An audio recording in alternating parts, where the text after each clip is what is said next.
Good day mga ka-JT at magandang umaga po pala sa inyong lahat at araw. At ito po, tayo ay aalis na naman at syempre office work mga ka-JT at kinuha ko lang po yung sasakyan.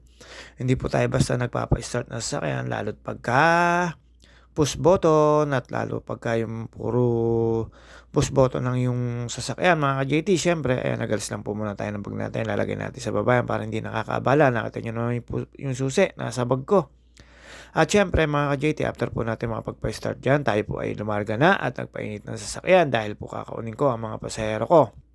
At yun nga po, papunta po kami ng Batangas at dumaan po kami dito sa may Ayala. Pagdating po sa Ayala, dumaan po ako sa Calabarzon. Pagdating po sa Calabarzon, wala naman po traffic pero marami pong ginagawang kalsada sa bandang gitna ng Calabarzon. Syempre, dahan-dahan lang po tayo at dahil po takaw aksidente po rito sa may Calabarzon Expressway. Ayan mga ka-JT, syempre alam nyo naman po tayo, medyo nag-iingat po tayo. At yun nga po, dadaan po tayo dito ng Turbina, Santo Tomas, Tanawan, Malbar, Lipa, at San Jose, Ibaan. Tapos dumiretso po tayo hanggang Batangas City. Pagdating po sa Batangas City, mga ka-JT, yung exit ay yun nga po ay medyo nakakapanibago po kasi gawa na yung tulay. Hindi ko po lang alam yung mga tawag dito, lugar-lugar dito na dadaanan. Basta alam ko lang po bayan-bayan. Pero dito po sa Calabarzon Expressway, ayan, paglampas po natin ng Turbina, ayan na mga ka-JT. At alam niyo naman po kung saan ang daan natin dito. Papunta po tayo ng Batangas City, papunta po tayo Lubo, at lampas po tayo ng Libho. Lahat po yung nadaan natin, yung isang mall sa Batangas, pati po yung simbahan doon na Immaculate. Kanan lang po tayo dito pag galing kayong Turbina, pero pag galing po kayo ng Calamba, doon po kayo dadaan din sa Kalabila na yan, may blue na yan. At ito po mga GT, pagpasok po natin at wala po tayong load, at doon nga po tayo pumunta sa may gitna. Doon po sa may pag-exit or pag-entry ng Calabarzon, doon na po merong follow na ng RFID. Hindi maaaring po kayo hindi pwedeng mag-load ng RFID para hindi po kayo maabala at may pasahero pong sinakay itong Calabarzon na to. Pero pag iba ang pamarada dyan, sigurado, alam nyo na, huli, ticket. Pero pag sila, okay lang, nakakaabala. Ayan, nagtanong po tayo dyan sa may guard dyan at tinuro ako dun daw sa pag-exit. Pero may nakita po ako dito sa may bandang gitna na follow dan. At alam niyo naman po, syempre, hindi tayo magpapaload para wala po tayong abala mga ka-JT. Habang ako'y na binabagtas, Tagalog na Tagalog, habang dinadaanan ko po itong mga kalsada na to, parte po ito ng Kalamba pa, at sa kaliwa niya ay Makiling, ang kanan po ay mga bayan-bayan. Dyan po sa lugar na yan. Pero ito, nasa expressway po tayo. Habang nagkukwentuhan kami dito, ayun nga po, dire-diretso lang po tayo dito. Hindi naman po tayo nagmamadali dyan. After po rito mga ka-JT at after ko po magpa-load, medyo makikita nyo po na may ginagawa sa gitna. Medyo nasa gitna po kasi yung mga barrier. Kaya medyo delikado po. Kaya ingat-ingat po tayo dito sa Calabarzon. Kahabaan po nito. Simula po dito sa Calamba hanggang dun po sa ay ginagawa mga ka-JT. Kaya ingat po sa mga driver. Yan, yung gitna pong yan ay meron pong barrier. Hindi po ganyan barrier. Kaya ito po, ganito po boses ko. Umaga po, medyo sinisipon po tayo. At tayo po magra-ride mga ka-JT. Magpapapawis lang po tayo. Kasi po, hindi na po tayo pinapawis sa ilang araw na. Kailangan po ng ensayo dahil po may balo kami na pumunta ng Skyline, Tabaco Albay, mga ka-JT. Pagdating po rito, ayan po yung sinasabi ko sa inyo na may barrier sa gitna. Nag-uulan at nag-aambon na po. Pero pinagbigyan naman po kami na pumunta kami ng Monte Maria at nandun na po kami. Yun po ang ride namin mga ka-JT. Doon po kami pupunta sa Monte Maria at after po sa Monte Maria, idinaan ko na lang po sila sa may papunta po Tagaytay City. Doon na lang po kami dumaan pauwi. Dahil po dito ay napaka-traffic po pabalik dyan. Ginagawa po yung kalsada na nga ay nasa gitna na yan. Kaya medyo sumisikip po yung daloy ng traffic dyan sa gitna na yan. Kaya doon na-decide po ako na sa Tagaytay na lang po ako dumaan.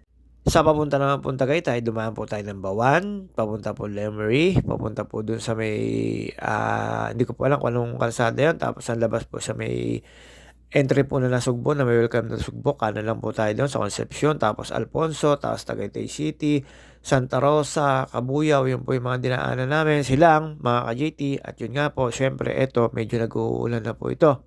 Medyo masama po ang panahon, kaya ganyan po yung ambon ng ambon.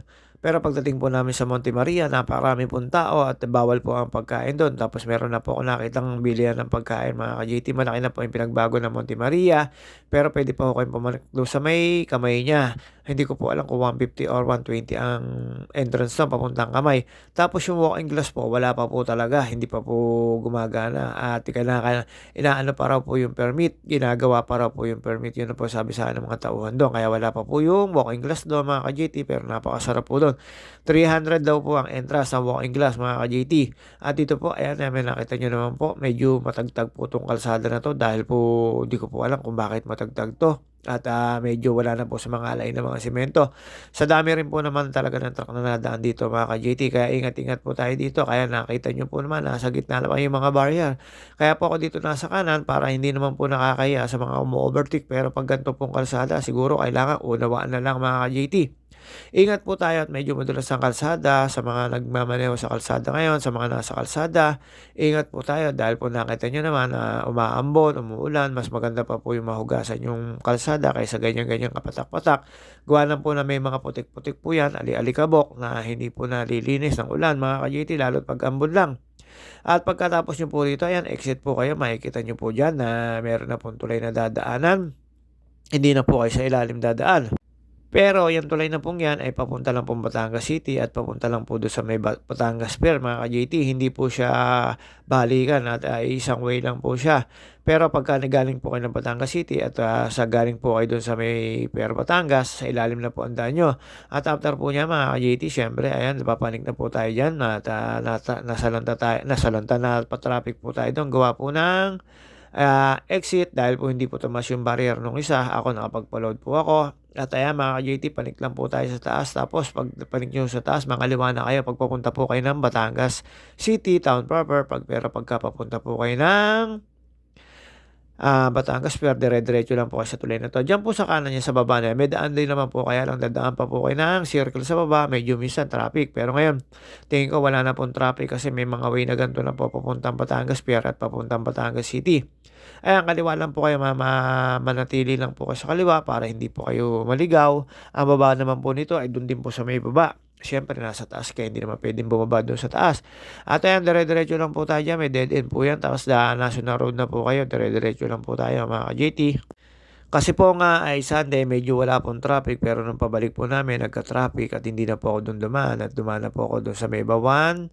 Papunta po doon sa may Lemery at doon sa may bilihan po ng Tawiles at sa may Balisong area, Barrio Balisong pa ba yan? Medyo ginabi na po kami doon. Medyo, ayan, nasa Rotary na po tayo.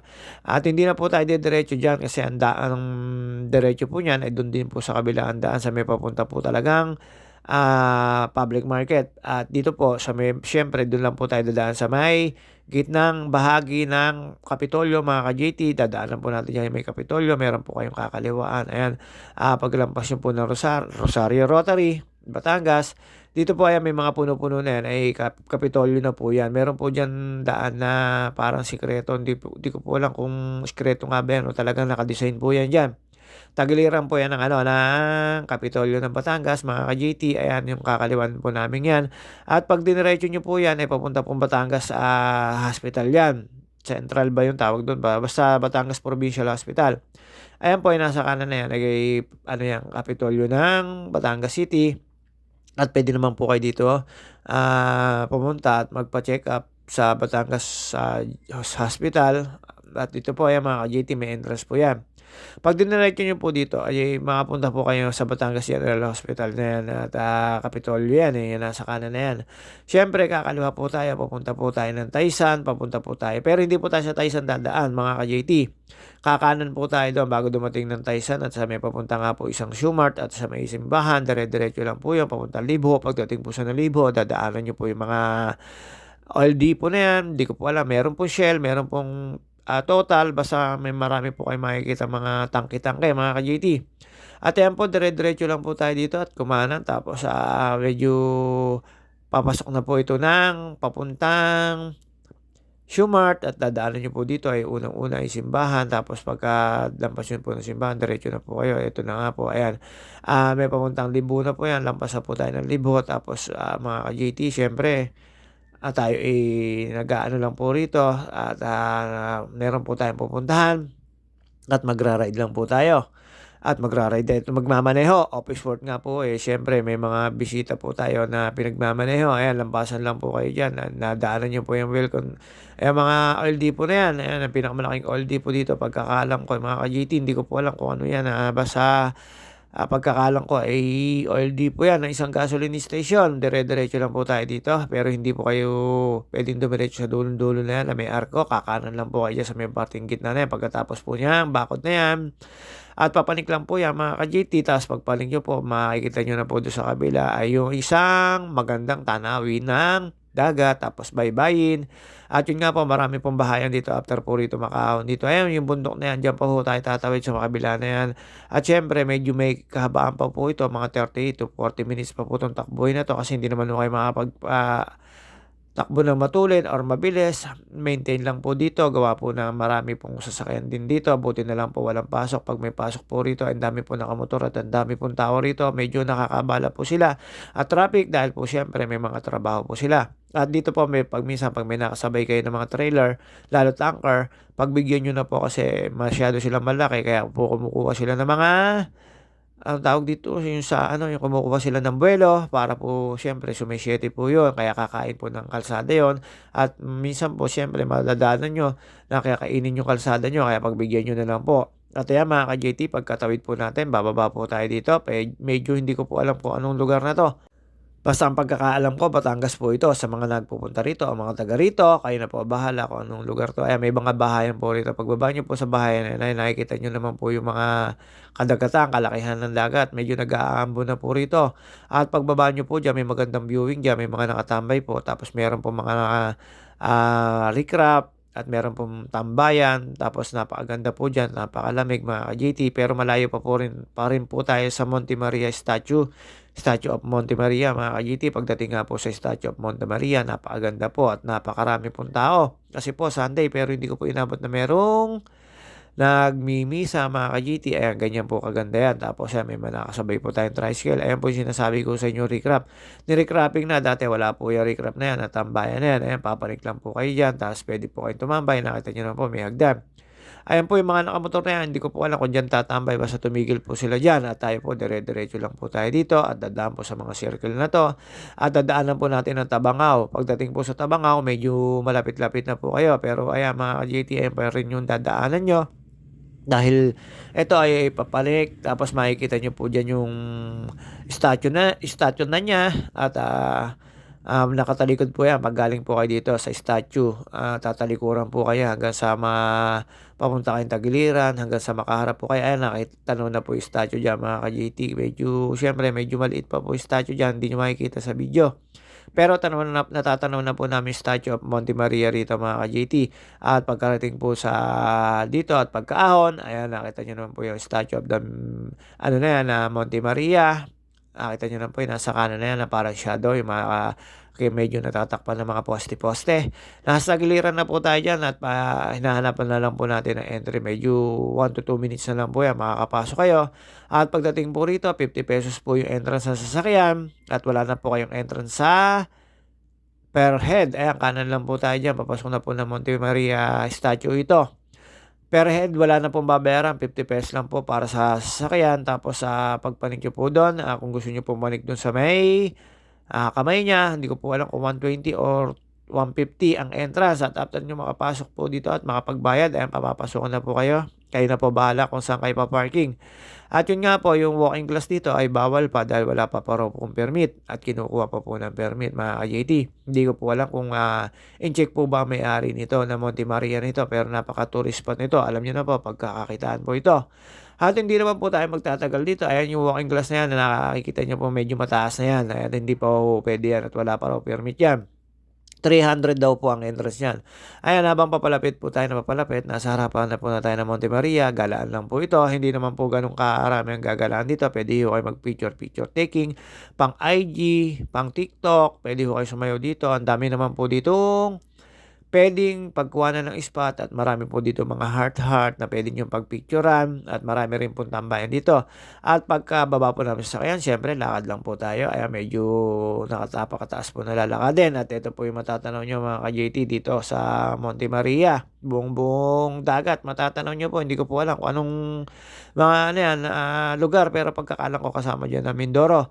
At nung, pagkatapos po namin pumanik sila diyan, ako hindi naman po ako pumanik, ako ay tumambay lang diyan, lagi na lang po kasi ako nakakapunta diyan. At after po niyan mga ka-JT, meron po akong nakita na bagong ano nila at ayan, napakaganda po at meron pong tindahan dito. Sa mga ano, bawal pong kumain, ayun po may bagong tindahan na po dito. At siyempre mga ka-JT hanggang dito na lang po muna tayo. See you on my